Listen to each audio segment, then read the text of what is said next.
What if I send a tape in and they don't like it? I mean, what if they say I'm no good? What if they say, get out of here, kid, you got no future? I mean, I don't think I can take that kind of rejection.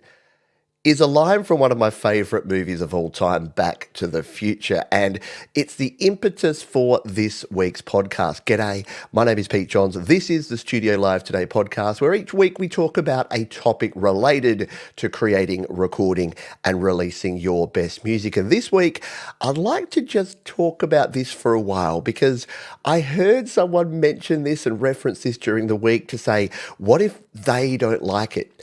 And there's a few things we need to define there and talk about. Number one, who are they? Number two, what is it? And number three, why does it matter? Why do we have this block like Marty McFly and like George McFly did in Back to the Future, where we're worried so much about what other people think that we don't do what we want to do. We don't create the music or create the art or create the work that we want to put out there into the world. Why?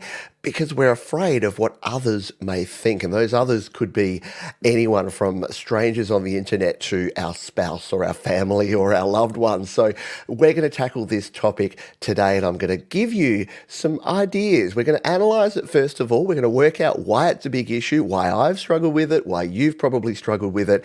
And then we're going to close out with some positive tips and ideas that you can implement to actually get yourself out there. Because if you're not creating, recording and releasing and sharing your music, then you're really missing out for a number of reasons. It feels good to get your music out there to the world. It's a wonderful thing to do, but it's actually going to help you with your growth, with your self-development, with your confidence, because you are going to get better. No one did the same thing in isolation without sharing it for years and years and years and actually got better. To get better, you must share, because we've all got blind spots. You may not know the things you need to do to improve upon what you're doing right now. And that covers everything from your golf swing to your work life, to your relationships, to your music. So it's a very important topic, and we're going to talk about it. But who am I and what is this? Well, this is Studio Live Today. If you're listening on the podcast version, I would love for you to leave a rating and a review in your podcatcher of choice. If you're watching the video version, hello, I hope you're doing well. And don't forget, you can subscribe to the channel over at YouTube, or just go to studiolivetoday.com. That's your one-stop shop for all things Studio Live Today. I'm your host, Pete Johns. I'm here in Adelaide, South Australia. So, Back to the Future, absolutely classic movie, and the line that I mentioned there is really cool because Back to the Future has a lot of parts in there where it's kind of mirrored later, and it's kind of tells this story because at the start, Marty McFly is like, yeah, no, I don't want to share my music, I don't want to send my tape in, because what if they say I'm no good? What if I'm rejected? I don't think I can handle that. And then later in the movie, he's talking to his dad in the past, George McFly, and he finds out he's writing science fiction, which, you know, back then was a very nerdy thing to do. These days it'd be like, hey, that's rad. Science fiction, sci-fi, nerds. We have the power now. But back in the 1950s, not so much. So he didn't want to share it. And he says a line almost exactly that. Like, what if someone, why don't you let someone read it? Well, what if someone read it and they said it was no good? I don't think I could handle that kind of rejection. And he actually says, I guess that's kind of hard to understand. And Marty says, yeah, not as hard as you think, Daddy-O. And that's the thing. That's what I wanted to put out here at the start, is that everyone goes through this. Everyone has that self-doubt. You know, it's been labeled as things like imposter syndrome these days, but it really is just that self-doubt. And we as humans, we want to have good relationships with other humans. We want to please other people. We'll talk a little bit about people pleasing later, but we want to please other people, and we don't want to put something out there in the world that someone else is going to say is no good. There's also the social humiliation factor. It goes all the way back to standing up in class or having those dreams where you forget to wear your pants and you're talking in front of the class. Those sort of embarrassment factors where you think, oh my God, I would die of embarrassment. And that really relates back to some natural things that happen in the amygdala of our brain, in our little lizard walnut up there, that is our fight, flight, and freeze motive. So we'll talk about that a little bit later as well. But I wanted to start with the who are they? Who are the they in this equation? Because what if they don't like it? This royal they that we put on everyone, and that could be anyone. So the they can just be society in general, the they can be specific people. The worst they to let you decide what you do is the generic group of they that constitutes the internet. Because if you've been online for any period of time, you've probably encountered some folks that we call trolls on the internet. These are people that go out of their way. Instead of building people up and giving people positive reinforcement, they bring people down. They do it for a number of reasons. I've talked about this before. You can go back to previous episodes, but the vast majority of the time it's about them and not about you. So the first thing I want to say about the they is that it's about the they. Like their opinion of what you do is more about them than it is about you. That could be some song lyrics, couldn't it? I'm a poet and I didn't even know it. But the they of the strangers on the internet are the least people that you should worry about. But because of the social media aspect that we have now, because so many people, we put our stuff out there publicly, and it gives anonymous people on the internet the feeling that they're allowed to then tear us down. And more often than not, they're doing that because they have struggled with their self-esteem. They have some sort of narcissist personality disorder. They're a friggin' sociopath. Like, there's varying degrees of this sort of thing. But the majority of the time, I like to put it this way. I'll put a positive spin on it. It's that happy, functional people don't spend, or what I would say, waste their time bringing other people down in life, but also on the internet. So the same people that you meet in real life that are going out of their way to step on other people as they make their way to the top, or to downtrod people to make themselves feel more superior. You got the same thing on the internet. And the best thing to do, especially in the music world, it's almost 100% success rate for doing this when I've tried it, is when someone is commenting about you and your music and saying, you suck, that sucks, everything sucks, just spend a little minute, go over to their profile and see what they're creating and what they're producing. Chances are it'll either be big fat goose egg, nothing, or what they are producing is not that great anyway. But they're not sharing their stuff with the world. They would rather share through bringing other people down than actually creating themselves, usually because they do have problems with very low self-esteem, or they do have problems with being in abusive relationships in the past. So they are manifesting that as taking it out on you and your art. It is a sad thing, and you see it at all levels. We're not even just talking about people, strangers on the internet. Teachers, the worst teachers can do this as well. They can tell you that you're not good enough. And I've heard from too many people that had that one dickhead teacher in high school that says, oh, your music's not that good. I had one. I had a music teacher that I would do my own compositions instead of playing other people's music when we had a thing called concert practice. And after I did this for the second time and played one of my own compositions I was pretty proud of, this teacher, and I won't name them, they said, Peter, I think next time we'd like to hear a song by a different composer. Like, probably was not even being that mean. But it made me think, oh, what if they don't like it? So it made me think, oh, clearly they don't like it. They don't like the music that I'm creating. So I better go back and play something by someone else. And it really did. I didn't write music again for a few years. And that's the sort of impact that a single statement like that can have. So I'm going on this rant. I'm doing this week's show so that if there's anyone out there listening that is in that state right now that I was, they get back to creating music, because the opinion of one person or even multiple people really doesn't matter. So the they, regardless of who they are. You know who many of us fear the most?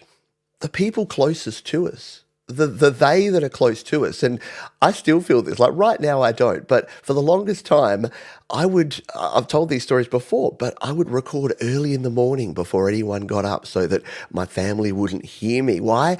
Because it was embarrassing. I didn't want them to hear me and go, what were you doing in there? It sounded like you were strangling a cat. And I'm like, oh, that's the chorus of my new song, but thanks.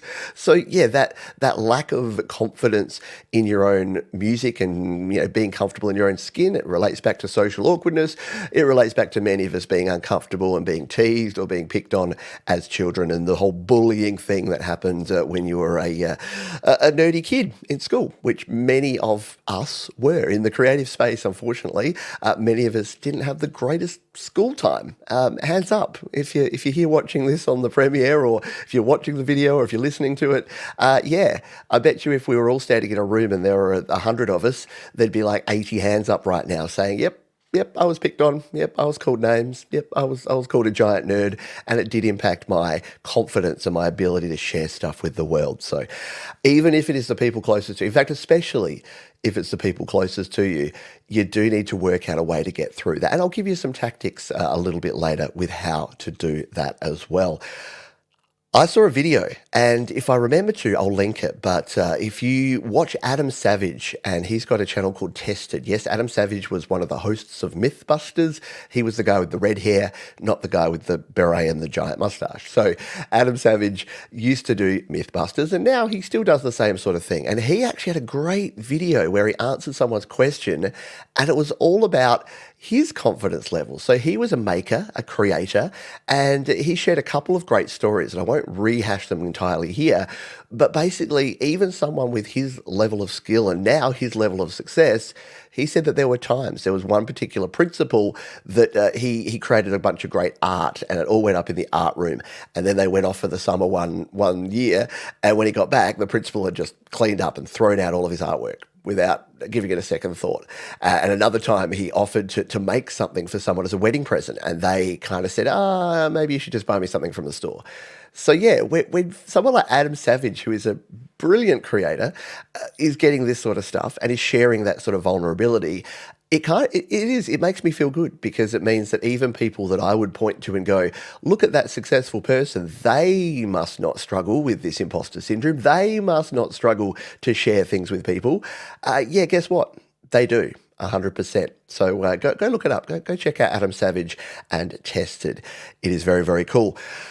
What is it? Well, it doesn't really matter, because I'm talking in the context of music and art, because that's what this channel is all about. It's called Studio Live today, and my goal around here is to help you create, record, and release your best music. And the it factor doesn't even really matter what it is. And I could say create, record and release, or just create and share your best work. If I wanted to genericize, if that is a word, if I wanted to make a generic statement and I wanted to expand this to just encouraging people to create and share, I could just say that. I could say helping you create and share your best work. And that's all it is. It is your best work. It is the things that you can do. And there's ways and there's places that you can share that. And again, I'll give you some tips in a minute. Well, I'm talking about all the problems now, aren't I? But I'm going to give you not solutions, but ideas and tips that are going to help you go in the right direction if this is something you're struggling with right now, as I have for a long time. I'm going to share some of my best advice as we go through. But yeah, the it doesn't matter, because the it is just whatever you are creating, whether it is music or video or artwork or sculptures or just the work you're doing. When I worked in the real world back in the long time ago, I was really proud of some of the spreadsheets I designed, believe it or not. And that was my contribution. There was something about just creating a report that had some nice, really clear graphs on there, or that had a really clear table, and having my boss go, hey, this is actually the easiest to read report I've ever read. And you're just like, yeah, it was great today.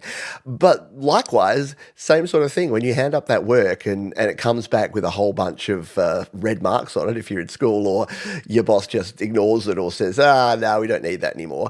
Have you ever done that? Have you had like a job? I learnt this as I sort of continued on in my corporate world. And here's a tip for you folks in the corporate world. If you're asked by someone to do something, not that you should procrastinate, but be careful about just diving headfirst into something, because I don't know about you, but I've had a lot of managers that are very knee-jerky. We call them seagull managers, because they fly in, crap on everything, and then fly away. That's the sort of managers that I had at times. And what a seagull manager will do, they'll come in and they'll go, oh, we really need to look into the TPS report structure, and Johns, you redesign that. And then you spend the next 3 days redesigning the TPS report structure, and then you go back to them and say, look, boss, I did all this work. And they're like, yeah, we don't really care about that. We got this fire to put out today. So don't jump at things when people give them to you, because they'll probably forget about them. So what I used to do is I would note it down, but then I'd kind of wait for them to mention it again. And if it never got mentioned again, there were a lot of projects that just didn't happen. Look, is that a great way to work? No, obviously, if you're working in a good, cohesive work environment, don't do that. The other thing I love to do, again, this is not about, work tips with Johns, but might as well be for a moment, is to actually ask the question, if someone gives you some extra work to do, instead of saying yes sir, no sir, three bags full, I'd say yeah, just so I'm clear, does this take priority over my existing work? And that question itself kind of makes people go, oh, well, no, you still got to do your existing work. I'm like, okay, so which one do I prioritize right now? So if I've got 8 hours today, do I do this or do I do the stuff that you'd already asked me to do? Not in exactly those tones or phrasing, but it can really do that. Or ask the question, when do you need this by? Oh, as soon as possible. Yeah, okay, but when do you need it by? So I can manage my time and be effective and deliver what you need. When is this required? And those sort of questions, again, are they a little passive aggressive? Kind of sometimes, but they can really help because quite often managers don't actually know. They haven't thought that far ahead. So be the thinker. And there you go. There's corporate tips. We'll move on from there.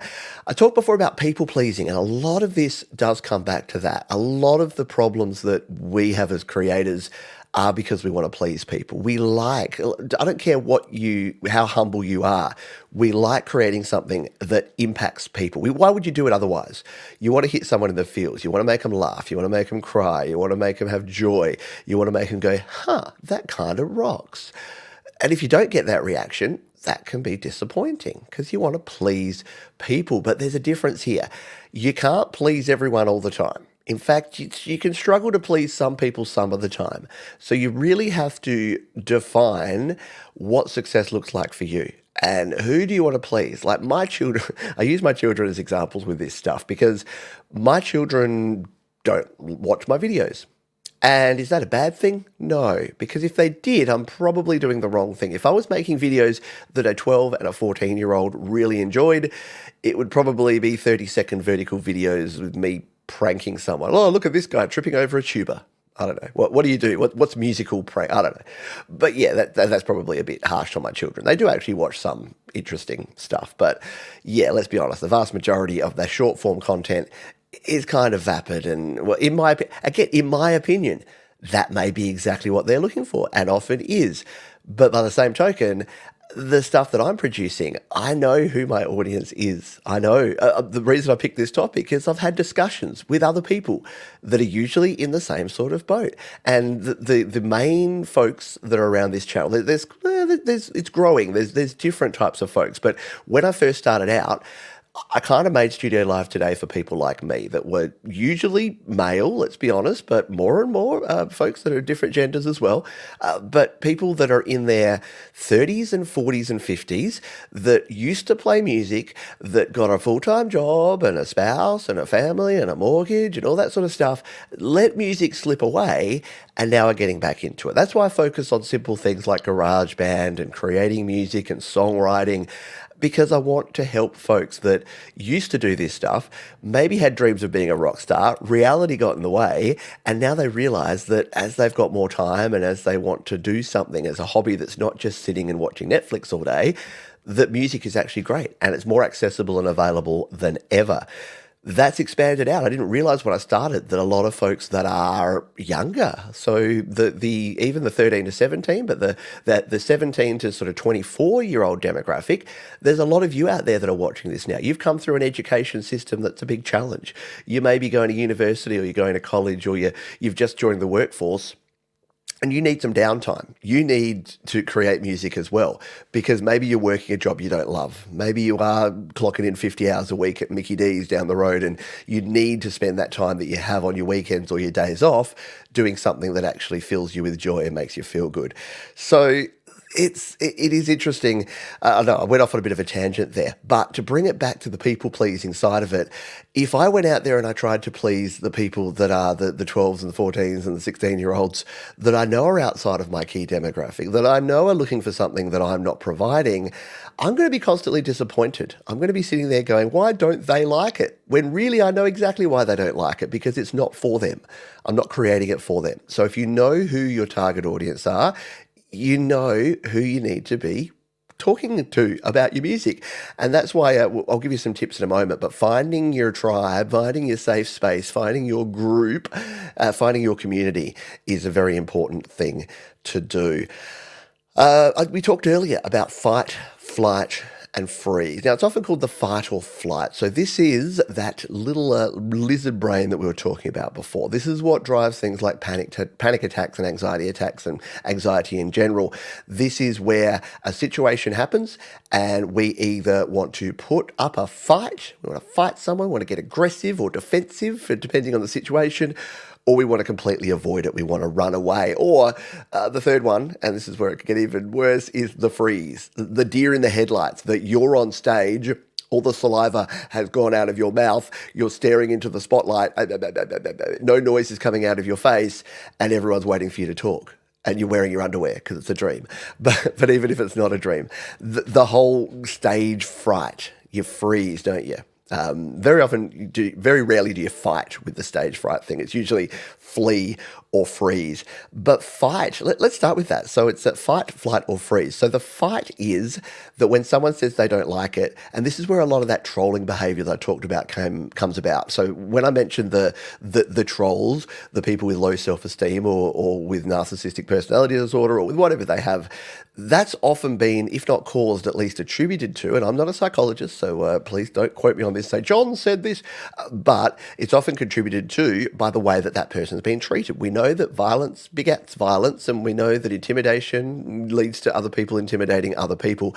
Bullies have often been bullied and often are bullied by their families at home. It's sad and it's horrible and it's not a great thing to think about, but a lot of it comes out of that. So the fight that we see when it comes to why don't they like it can often be, oh, well, they wouldn't know good music if it punched them in the face anyway. Like, it can become defensive immediately. It can be, oh, well, yeah, of course they wouldn't like it. They only like crappy trap beats and hip hop. Like, I consider the source. Like, I know why they don't like it. So it's very easy to get defensive about it. And this can actually create an almost bigger problem because, as I mentioned earlier on, one of the best reasons why you want to share your music is to get feedback because you have blind spots. And I'm not saying through all of this, I'm not saying everyone should just be happy clappers and American Idol syndrome all round where everyone says that everyone's great all the time.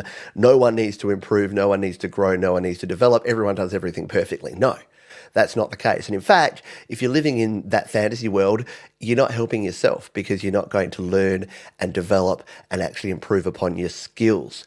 But it also means that you don't have to be completely harsh with people. And when people do give you that gift of feedback, that constructive criticism that could actually take your song from great to epic, that you don't dismiss that either, because it's easy to do that as well, isn't it? You have blind spots. I have blind spots. We all have blind spots. And sometimes the only way to identify those blind spots is to get feedback from other people that are actually going to help us to to fill in those blind spots and go, I didn't realize that every drum beat I do sounds exactly the same, that all I got is and I can't actually build upon that. And then someone says, why don't you use a ride cymbal every now and then instead of a hi-hat? And you're like, oh, I hadn't thought of that. And every time you've said, oh, I haven't thought of that, it means that someone's providing you with some feedback that is going to be useful, that's going to help you. So resist the urge to fight back when you're getting that feedback. When someone says, I don't like it, because what if they don't like it? Well, guess what? They might not. And you do still have to consider the source because it may just not be for them. If you ask them and say, well, give me specific feedback, and they're just like, it's just not my jam, baby, then guess what? It's just not their jam. And you can move on. What about, so that's your fight. What about your flight?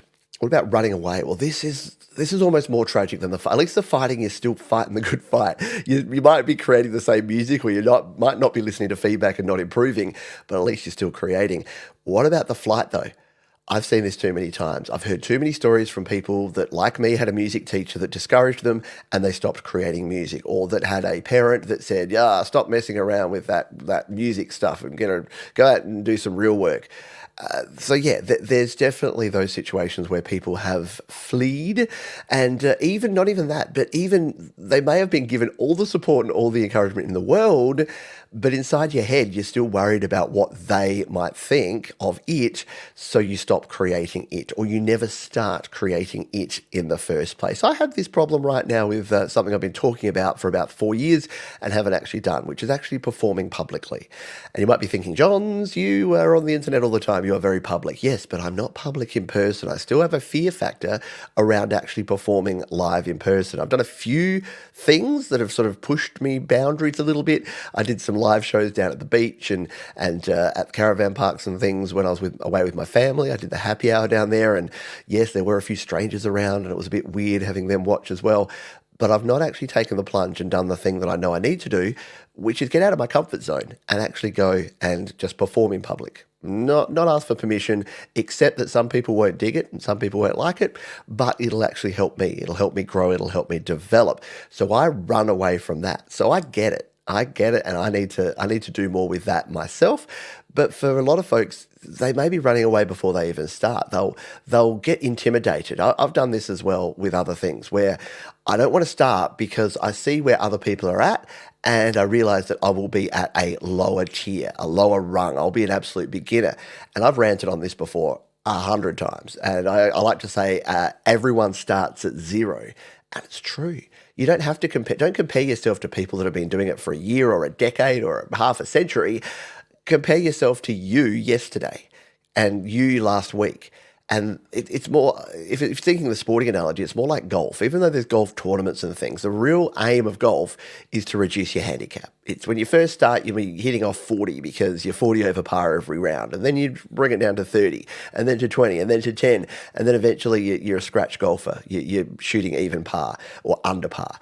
So that's what you're comparing yourself to, not Tiger Woods, because guess what? When you start playing golf, you're not going to be Tiger Woods, and for many other reasons, you're probably glad you're not Tiger Woods. Anyway, so yeah, that's your flight, and try not to fly from things or pre-fly before you've even started them. And then the freeze. Well, the freeze is not really related to sort of the ongoing creation of music, but it is definitely in the moment, isn't it? It's in those exact moments, those live performance moments, or those moments where you're being questioned or you're receiving feedback and you just don't know what to say about it, and you just do nothing. And you're just there like a deer, a stunned mullet, as we'd say here in Australia, or a deer in headlights. You're like, I don't know what to say. I don't know what to do, and your brain just freezes up. And if you have anxiety challenges, then it may result in an anxiety attack or a panic attack, which is never fun. So, what do you do about this? How do you help? Well, the number one thing that I learned very early on is to analyze. And I've worked with one of my kids on this sort of stuff, and there's in sort of child psychology they call it detective thinking. Which is, I like that, and I think that works for everyone. It's what is the real harm? Like, what's the actual severity of the harm here? So when I was struggling with public speaking, and I was doing some courses on public speaking, we talked about this as on a 1 to 10 scale. What's the worst thing that can happen to you here? When you're public speaking, and everyone would say, "Oh, what if I just like vomit in terror across all the audience?" And then the question is, and what is the likelihood of that happening? How many times have you seen others do that? How many times has that happened to you? Have you ever vomited in terror in any other situation? No, it's probably not going to happen. What if I fall off the stage? Well, yes, that's happened. Maybe 1 in 10,000 times someone stumbles on the stage. But again, what is the outcome? What is the usual outcome? Well, they trip a little bit, they catch themselves, and they go, and you share a bit of a joke with the people you're talking to. Very rarely do you trip, stumble, crack your head on the corner, pass out, and bleed all over the floor. And again, you got to think about the likelihoods of these sort of things. It's very weird. People have fear of flying too, which is a similar one. And I did as well. Fear of public speaking, fear of flying. And again, it wasn't until I started getting into aviation and learning about the safety of the aviation industry, and I realized that me crossing a road actually has a much higher risk profile than me getting on a plane and flying 13 hours to Los Angeles. Like literally, I am at more danger and more risk by walking out my front door on foot than I ever am in any airplane ever. But because of the worst case scenario and what is often called catastrophizing, we often think that the absolute worst thing is what's going to happen. So by reframing it to say, what is the real likely harm here? What is the worst thing that could happen? And what is that rate on a 1 to 10 scale? And you'll realize that especially with sharing music. So when we get back to the topic of this is what if they don't like it, with the whole Marty McFly thing or the George McFly thing. Let's say you're Marty McFly in the 80s and you send a tape in and the record company that you send it to sends you a letter going, "Dear Marty McFly, your music sounds a lot like Huey Lewis and the News." That's our first point. But no, we're not interested in you right now. What is the damage of that? Now, for Marty, he's thinking, well, that means the only career I ever wanted, which is to be a rock star and a musician, is being completely dashed, and I'll never be able to fulfill my dreams. But really? Is that really the likely scenario?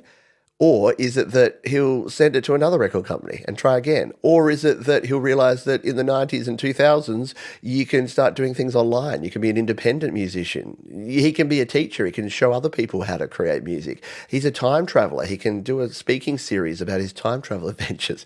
There's other options, and that's the thing. Having that, and I must admit, when I was in high school, we were told, like on day one of year 12, we were told by the year 12 coordinator, this is going to be the most important year of your life. And year 12 for those is like your senior year. I think senior year of high school. So year 12, your matriculation year, your HSC, whatever you call it in your part of the world or the country. We were told this is the most important year of your life. Hands up anyone over 40, think back. Was the last year of high school, do you even remember anything about the last year of high school? Was it the most important year of your life? Now, there might be 0.1% of people out there that tried really hard to get 99.4 to get into medicine, and then they didn't, and then they fell into the gutter and now they're a wino or something. I don't know. Like, maybe that's the case. But for the vast majority of people, in fact, a lot of people go, oh, geez, I dodged a bullet there. I was going to go into dentistry of all things, but I didn't get a good enough grade, so I went and did a international law degree, and now I'm getting paid $400K a year to do legal cases. Like, whatever it is, things can work themselves out. And again, you got to go back to that whole what's the real harm here of actually doing it. So as I say, George McFly, like sharing his sci-fi writing. I mean, it might have been, someone might have said, oh, this is not very good. But you know what? They might have said, this is really good. I didn't really understand this character. Maybe you should develop that one more. And he'd be like, oh, okay, go back and does second draft, and then keeps working at it and working at it, and then eventually publishes that book that we see him publish in the good version of 1985. I use good in quotation marks because it was the very capitalist. Like, yes, they're all rich and they're all good looking and he has a truck. And that's what 1985 thought happiness was. Anyway, so that is something to consider. What is the real harm? So let's get into some strategies. So first of all, community. Finding the right communities to be a part of is important. And I'm going to be very biased here because I think the communities we have around this channel, around Studio Live Today, around the Create, Record, Release philosophy, we've got a great Facebook group, there's a Discord server, there's the chat here, there's the Patreon, which has a lot of great people in there, there's the community members on this channel, on YouTube, that you can join. And there are just some really genuinely good people there. We've seen a lot of people collaborating with other artists that has really helped them develop their art and develop their music as well. We've seen a lot of people answering and asking questions, of getting feedback about each other's music. And it is a safe space. And that's probably the biggest tip I'm going to give you. What if they don't like it? There's only two variables there. There's what is the it, which is what you're creating. That is what it is. And then there's the they. Well, would I recommend going out and showing everyone everything straight away? No. I recommend a strategy called chunking it down. Now, you can chunk it down both in your creation side, in what you're creating. So instead of sharing a whole song, why not share an idea? Share an 8-bar motif, share a chorus idea, share a chord progression, get some feedback on that. Do a little before you do a lot and you do it all. So chunking it down on the it side is important, but also chunking it down on the sharing, the who they are. So before you share with family and friends perhaps, or before you share with the internet at large, before you throw it on Instagram or Facebook as a public post and open yourself up to the sad people of the internet who have got all those challenges that we talked about around ego and emotionality before, why not share it with a small group of trusted people? And again, I would invite you that one of the best small groups of trusted people I know of is the community here, is on Facebook and on Discord and here on YouTube. So, or even email me. A lot of people have emailed me, and look, I'll tell you now, I don't have time to do one-on-one coaching. When I do, it's part of my business. So if you'd like one-on-one coaching, feel free to reach out to me, pete@studiolivetoday.com. But quite often what people just need is to send me an email to tell me their story and then have me say, thanks for sharing your story. Let's get on to creating. And if that's all I can do, if that's the service I can provide, then I'm more than happy to do that. So a lot of people have said, hey, Pete, I found your videos. I've been motivated by this community to create. I haven't been creating for years because I was feeling so bad, because I got this feedback, or because this happened, or because I stopped doing it, or because I lost confidence. And just giving you that little bit of a nudge saying, you can do this, get back to it, can really help often. So that is my tips on there, is to find those safe spaces, to find those communities where you can share, and to chunk it down. You do not have to boil the ocean and do everything all at once. You can do it step by step and give yourself the option to expand. I always think of this as more like a balloon. And if you try to blow up a balloon too fast, what does it do? It doesn't have time to adapt and to stretch, and it pops. Whereas if you blow up a balloon a little bit, here's a good tip for your balloon. If you're having a kid's party, blow up your balloon and then let it come in a little bit, and then blow it up a bit more, and then let it come in a little bit, and then blow it up a bit more, and let it come in a little bit, and never tie it at its biggest capacity, because that's going to be at its weakest. And that's like you being out there right on the ledge. If you're someone that's not comfortable with change, or that's not comfortable with new things, the worst thing you can do, I mean, look, some people will say, look, completely, you should if you're scared of spiders, put yourself in a pit of spiders. And if you don't freak out and die, then you've won. Not usually the case. If you can't swim, just chuck you in the creek. If you float, great. If you sink, well, it was never meant to be. Those sort of tactics are generally dismissed as not a great idea in most psychology and psychiatry spaces. But what does work is exposure therapy. So doing a little bit and then pulling back, and then a little bit more, and then pulling back. Because what you can do is you can expand out that comfort zone to the point where you're right out here. And that's where I've got to do. I've got to expand my comfort zone, because I'm right out here where I can do anything online. I can turn a camera on and point to the internet and do and say pretty much anything. I'm no longer worried about what people think of me within my own family or within this house. I'm here talking to a camera right now, and I'm not feeling like, oh, this is such a weird thing to do. I've got past that. I've pushed out of that comfort zone, but I'm still not comfortable in public places. So that's my challenge, to keep pushing further out there. And what will I do? I'll lean on people I know. I'll lean on people like Samantha Edge, who is a busker and does do this, to get her tips and her advice and her support on how I can do that. So I'll find my safe space, and I'll do it in chunks. The first time I do it might be half an hour and it might be in a really low traffic space where I can just get my feel for it, and then can continue and develop from there. Did you find this useful? I really hope you did. If you've got your own tips, your own advice, I don't have all the answers. This is my experience and what I've noticed from what I've done over time and what I've seen other people do, and some of the challenges that others have had. But you may have a whole bunch more tips and ideas and ways to cope with this sort of stuff. Success stories, failure stories, remember, failing is just as important as succeeding, as long as you learn from it. As long as you learn what you can do differently and you actually adapt, nothing wrong with getting something wrong, with failing. As someone who's put out nearly 3,000 videos on the internet, on this channel, on Studio Live Today, let me tell you, the vast majority of them have been quote-unquote failures. But has every single one of them taught me what I could do differently, or what I should try differently, or what I could do next time? It absolutely has.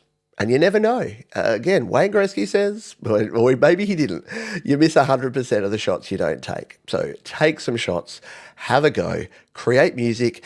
Don't worry about the they, just focus on the it of creating. You will regret the things you don't try in life, and that you don't attempt a heck of a lot more than the things you do. Please get out there and start creating this week. If you'd like to get in touch with me, pete@studiolivetoday.com, or just go to studiolivetoday.com for links to all the ways you can interact with me on Instagram and on Facebook and here on the channel. We also have our live shows. We've got GarageBand Weekly, Your Music Live, this podcast, and I do a happy hour show every week where I just play some tunes and let my proverbial hair down as well. So join us for those. If you had a good time here and you're watching the video version, thumbs up because the sun's up. If you're listening on the audio version, would love a rating or review on your podcatcher of choice. And until next time, please be kind to yourself, be kind to others, and keep creating. I'll see you next time.